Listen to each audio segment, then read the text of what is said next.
为着要加强咱的社会防卫甲救灾能力，政府目标要达到40万的可靠的兵力。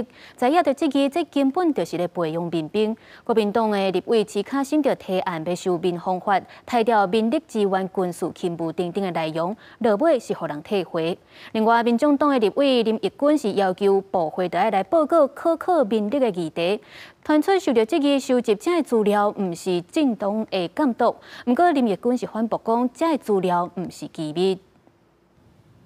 强化社会防卫韧性，政府目标充实40万英勇的兵力。不过，互人质疑是培养民兵，引起争议。民众党一个国防外交委员会召会林义君23办要求部会报告，不过传出互官员质疑，民代系统化收集相关资料，不是正常国会监督。林义君强调，政府希望甲民间合作，应该完整说明甲资讯透明。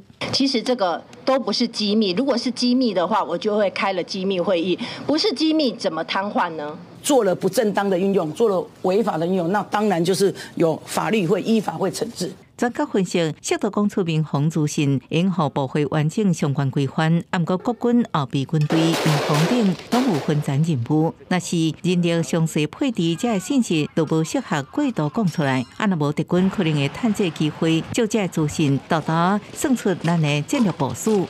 如果说你揭露你多少人力在哪些区域有可以用的这个资源，他自然而然知道之后，某种程度他就知道你的底线在哪里。那为徐巧芯提案修民防法，删除民力支援军事勤务这内容。立委沈碧荣也提案修法两岸人民关系条例。